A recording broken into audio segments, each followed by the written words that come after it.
Breaking news tayo mga tol, katatapos lang ang laban ni Mercito Gesta versus William Cepeda. Main event nga po yung laban mga tol na pinalabas ng DAZN at Golden Boy Promotion. Napakaganda nga po ng action kanina mga tol dahil sa pinakita ni William Cepeda. Walang tigil po sa kakasuntok simula pa lang ng round. Parang version ni Emmanuel Navarrete yung nangyari, walang tigil sa kakasuntok. Gumaganti naman si Mercito Gesta mga tol, nakakatama din. Kaso nga lang hindi iniinda nitong si William Cepeda. Parang wala lang sa kanya yung suntok ni Mercito Gesta kaya panay pa rin ang sugod. Ito ang mahirap mga tol kapag hindi naramdaman ng kalaban yung suntok. Okay sana mga tol kapag nakapag-counter si Mercito Gesta, medyo magrogi man lang si William Cepeda para mapatras. Kaso wala mga tol tinatanggap lang din niya yung counter ni Mercito Gesta kaya panay pa rin ang sugod. Kung ganito ang kalaban mga tol, walang tigil sa suntok, maubusan ka talaga ng stamina eh. Kaya kalating round pa lang mga tol, naubusan na ng stamina si Mercito Gesta, hindi na nakasabay. Pagdating nga po ng round 6, na corner na si Mercito Gesta dahil wala nang tigil sa kakasuntok itong si Cepeda. Wala nang makitang ganti mula kay Mercito Gesta dahil yumuko na lang sa corner. Kahit paabutin pa ng 12 rounds yun mga tol, wala nang pag-asa eh. Talagang ang napakaraming suntok po ang binabatawan nitong si Cepeda. Ang tanging pag-asa na lang ni Gesta para manalo, kailangan knockout. Kaso mga tol, hindi nga iniinda yung suntok niya eh. So bawi na lang siguro next time si Mercito Gesta mga tol, ganyan talaga ang boxing. Minsan talo, minsan panalo. Sana makakita tayo ng ganitong version mga tol, yung suntok ng suntok.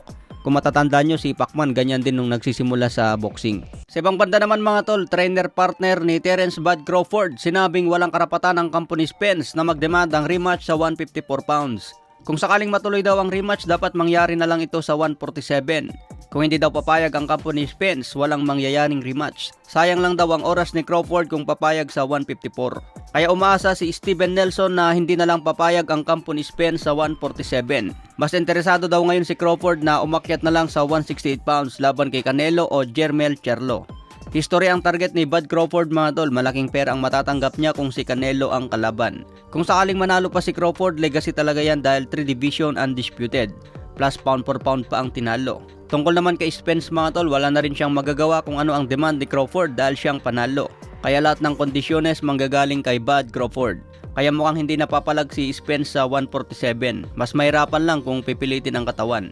Mula nung pumasok sa professional noong 2012, sa welterweight na talaga yan lumalaban. Super welterweight pa nga ang unang laban ni Spence sa professional. Kaya hinihiling ng katawan ni Spence na tama na, kailangan ng umakyat ng timbang. Sa ibang banda naman, Shakur Stevenson minura at talagang binastos si Frank Martin. 25% lang pala ang offer kay Frank Martin kaya umatras. Galit na galit si Stevenson dahil hindi tinanggap ni Frank Martin ang 25%. Tinawag niya na duwag at inutil itong si Frank Martin. Kaya maraming nagalit kay Stevenson, imbes na kakampihan siya, binabas tuloy ng maraming fans. Kung matatandaan kasi mga tol tinanggihan din ni Stevenson ang 25% na offer ni Devin Haney. Umayaw din si Stevenson sa 25% kahit ito sana ang pinakamalaking kikitain sa buong karir. Plus nakataya pa dyan ang 4 na belt for undisputed. Kaya bumalik kay Stevenson ang sinasabi niyang duwag si Frank Martin. Dapat pumayag na lang si Stevenson kontra Haney. Nagdemand din kasi ng 40-60 na hatian. Kaya umakyat na lang si Haney sa 140 pounds laban kay Regis Prograis. Kaya maintindihan dapat ni Stevenson ang demand ni Frank Martin na taasan na lang ang offer.